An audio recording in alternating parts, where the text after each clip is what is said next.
What if someone you loved, someone you mourned, someone you buried in your heart, suddenly came back? Imagine the shock, the confusion, the joy, and the fear all crashing together in a single moment. This is the twist that shakes the very walls of Downton Abbey. A man believed gone forever steps back into the story. The Crawley family had carried the heavy weight of grief like a cloak draped over their shoulders. The air inside Downton Abbey was filled with quiet whispers and long silences, each room echoing with memories of someone who had been part of their lives but was now thought to be lost forever. Life at the grand estate had moved forward, but not without cracks. Mary carried her pain with poise, her expressions calm but her eyes still carrying the shadow of sorrow. Every evening meal at the long dining table felt incomplete, as though an unseen ghost sat among them. Even in moments of joy, grief threaded itself into the fabric of the household,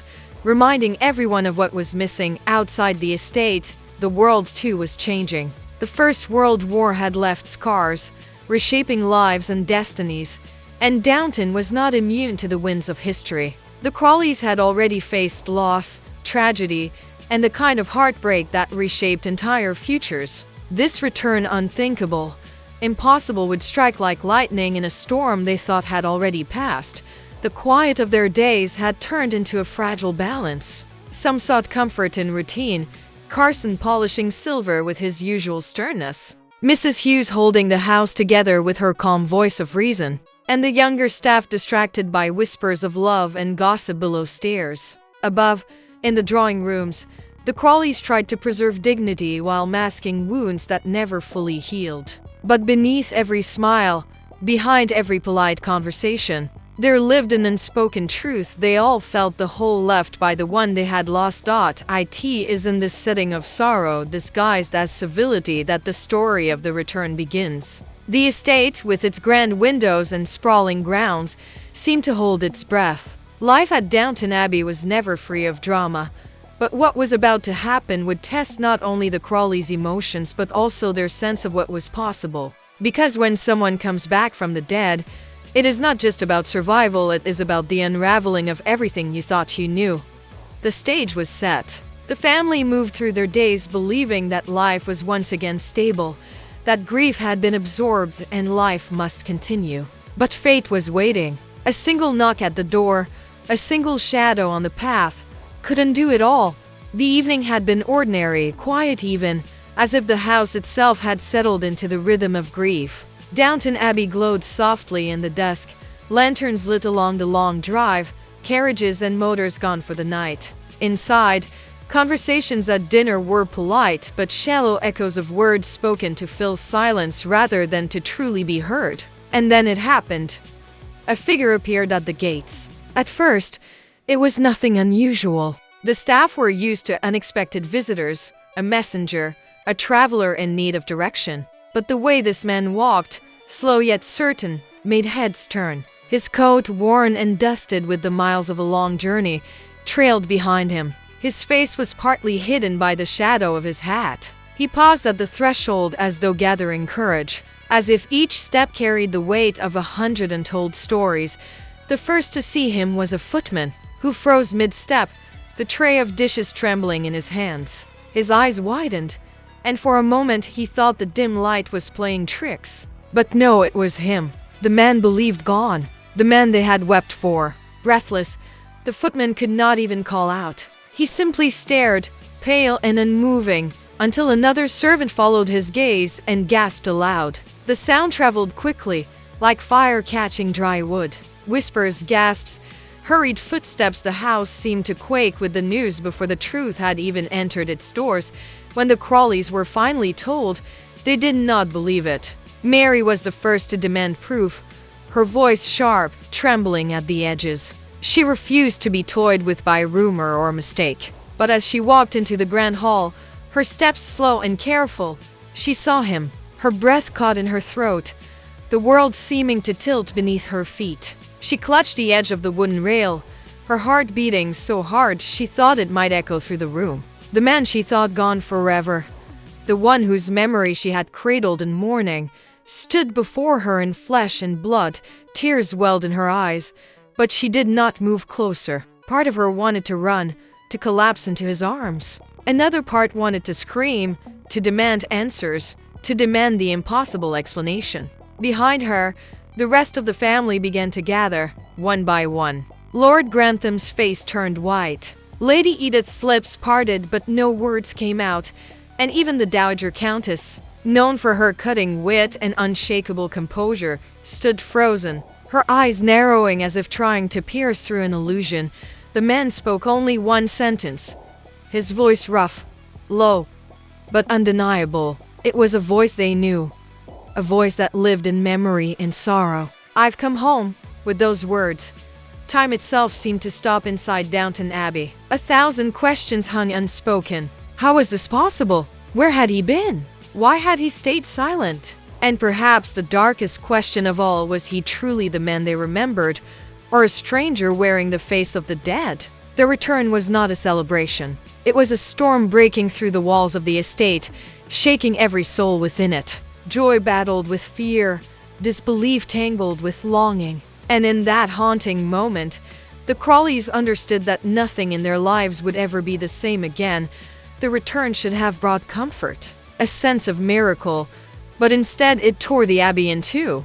The night after his arrival, Downton was not a house of celebration, it was a house of whispers. In the servants' quarters, hushed voices argued in the corridors. Some swore it was a blessing, a sign of fate. Others muttered it was an omen, a trick of the devil, a ghost wearing human skin. Upstairs, behind closed doors, the family was no different. Mary sat rigid in her room, staring at the fire, her hands clenched so tightly that her knuckles turned white. She wanted to believe. She needed to believe. But every time she closed her eyes, she remembered the telegrams, the letters, the day the news had broken her heart. She asked herself over and over again, how could he have survived? And if he had lived, why had he not returned sooner? What had kept him away while she drowned in sorrow? Lord Grantham, however, was less forgiving. His face burned with anger more than relief. To him, this return was not just a personal storm, but a threat to the very dignity of the family name. "If you are truly who you claim to be," he had said across the library table, voice shaking, "then where have you been? And if you are not, then why are you here?" His words struck the air like iron, leaving the room colder than before. The Dowager Countess remained an unyielding figure of suspicion. With her sharp eyes and sharper tongue, she demanded proof, pushing for details only the true men could know. She warned the family not to let grief blind them. "A heart that longs to see what it has lost," she whispered, "is the easiest heart to deceive." Her warning echoed through the corridors, planting seeds of doubt even in those who desperately wished to embrace a miracle. Downstairs, the staff speculated in fear and fascination. Carson kept his distance, his loyalty torn between the honor of the house and the disbelief in his chest. Mrs. Hughes worried about the ripple of chaos already unsettling the servants' order. Even young Daisy, her eyes wide with wonder, confessed in a trembling voice, "What if it's him? What if it really is him?" Yet as questions spread, so did small glimpses of truth. The man spoke with memories too precise to be forged, details no imposter could ever know, private conversations, hidden places, moments buried deep in the hearts of those he loved. And yet, even with every word he spoke, a shadow hung over him. Where had he been during the long silence? Who had kept him from returning? Was there something he could not tell, or something he dared not? The Abbey, once a symbol of stability, became a house divided.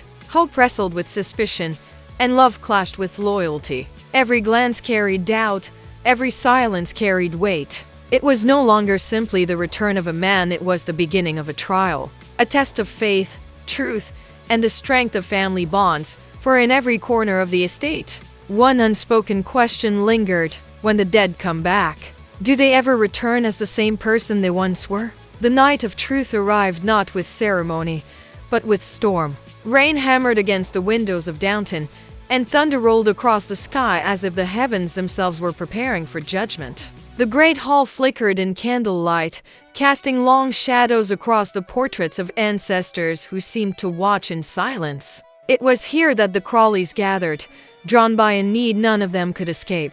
The man stood at the center, his coat heavy with rain, his face a battlefield of guilt and longing.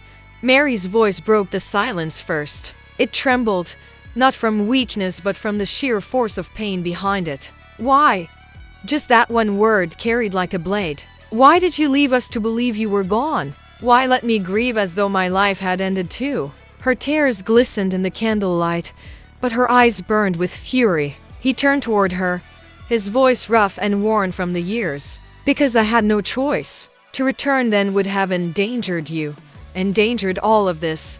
His hand swept toward the family, the estate, the very life they held dear. "I was forced into silence, trapped between duty and survival. I chose to suffer in the shadows rather than risk you in the light."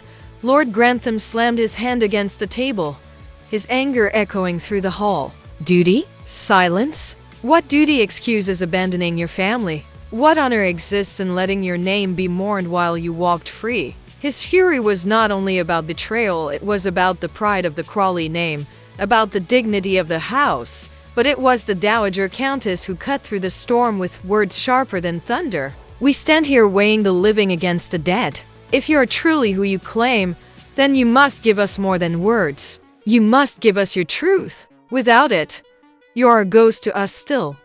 Her gaze, cold and piercing, pinned him to the ground like a judge demanding confession. He stepped forward, closer into the light, and for the first time the scars on his hands and face became visible marks of suffering, proof of survival. Gasps rippled through the family. Each scar was a story untold, each line a chapter carved in flesh. Slowly, he recounted the years of captivity, the escape that nearly cost his life, the long path back across countries that wanted him silenced forever. His words painted pictures so vivid that no forger could invent them.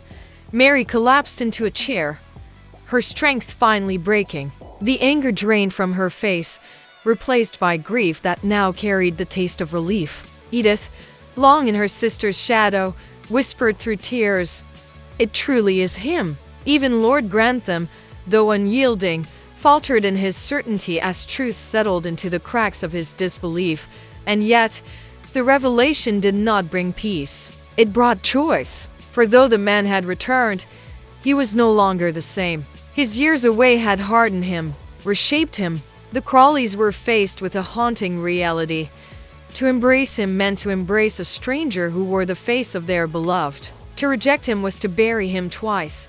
The storm outside raged on, lightning flashing across the abbey's walls. Inside, the family stood caught between forgiveness and fear, between love and suspicion. The climax was not about whether he had lived, it was about whether they could live with the truth of who he had become. And as the candles flickered low, one thing became certain: Downton Abbey would never be the same again. Dawn broke over Downton Abbey, pale light spilling across the estate like a hesitant hand touching a wound that had not yet healed. The storm was gone, but its echo lingered in the silence of the halls. The family, exhausted from a night of confrontation and truth, faced the morning with eyes heavy and hearts torn. The man they had thought lost was alive. Yes, but his presence did not erase the grief they had endured. It only complicated it.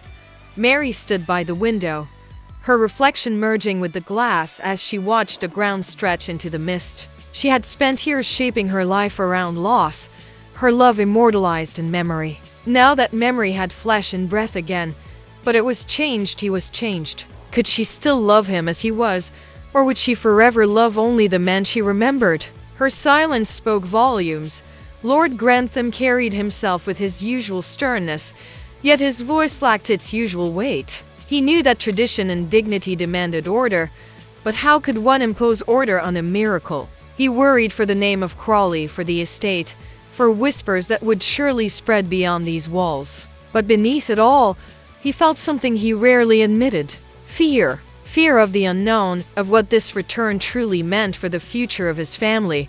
The Dowager Countess, ever the sharp tongue of truth, delivered her final words on the matter with chilling clarity. When the dead rise, they do not return as they were. They return as reminders of what we lost, of what we endured, and of what we can never undo. Her voice echoed through the hall like a benediction. or perhaps a curse. Downstairs, the servant spoke in hushed tones, uncertain whether to celebrate or to hide. Carson, ever the guardian of order, warned them to carry themselves with care. Yet even he, in the privacy of his room, admitted to Mrs. Hughes that the Abbey itself felt altered, as if the bricks and stones now carried the weight of something otherworldly. And so the Crawleys faced their new reality not of grief, but of questions without easy answers. The man was alive, but his survival came with scars, shadows, and secrets that could never be erased. Their love for him could not erase those truths, just as his return could not erase the years he was gone. As he walked once more through the corridors of Downton, his footsteps echoed against the stone, heavy and haunting. Each step was a reminder that life at the Abbey had shifted forever. For the Crawleys, this was not an ending of loss, nor a simple reunion. It was the beginning of something uncertain, something fragile, something both hopeful and terrifying. And as the camera of memory pulls back, away from the house standing proud against the dawn, one truth remains. Sometimes the dead never truly leave us. Sometimes they return not as we knew them, but as a mirror of everything we feared and everything we hoped for. The screen fades to black, the silence heavier than words, leaving us with a question that lingers long after the story ends. When someone returns from the grave, is it truly a gift or a haunting that will never end? There are endings that bring peace, and there are endings that open wounds wider than before. What happened within the walls of Downton Abbey was not resurrection, it was revelation. The return of the man they thought lost forced each of them to confront an unbearable truth. Grief changes us, but so does hope, and sometimes the two can never live side by side. For Mary, it was the cruelest twist of fate. She had learned to breathe again in the silence of absence, only to be suffocated by the presence of the one she thought gone. For Lord Grantham, it was a battle between honor and heart, between the duty to protect his family's name and the yearning to welcome back his own flesh and blood. And for the Dowager Countess, it was the final reminder that even the strongest wit cannot guard against the chaos of the unexpected. But Downton Abbey itself seemed to change that night. The walls carried a new weight, the grounds held new shadows, and the estate, long a symbol of stability, now pulsed with the uncertainty of a story rewritten. Because when the dead return, they do not walk alone. They bring with them secrets, scars, and the ghosts of choices made in the dark. This was not a happy ending, nor a tragic one. It was something stranger, something harder to name. It was the kind of ending that lingers in silence, long after the candles have burned down and the doors have closed. An ending that makes you question what it means to live, to love, to remember, and to forgive. As the screen fades, the echo of his voice remains. I've come home. But home is never the same after death has crossed its threshold. And neither are the ones left behind, because in stories like this, the dead do not simply return. They return to remind us that endings are never final, and the past is never truly buried.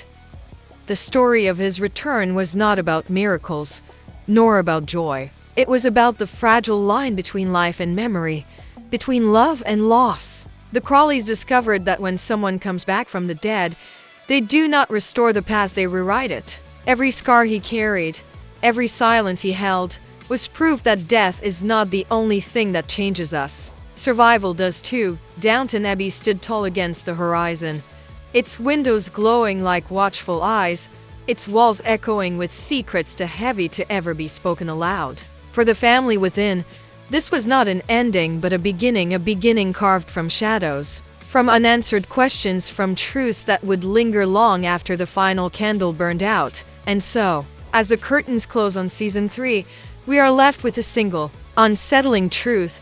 Sometimes the greatest mystery is not in death, but in what happens when death lets go too soon. The screen fades to black, the air grows still, and a single line appears, quiet yet devastating.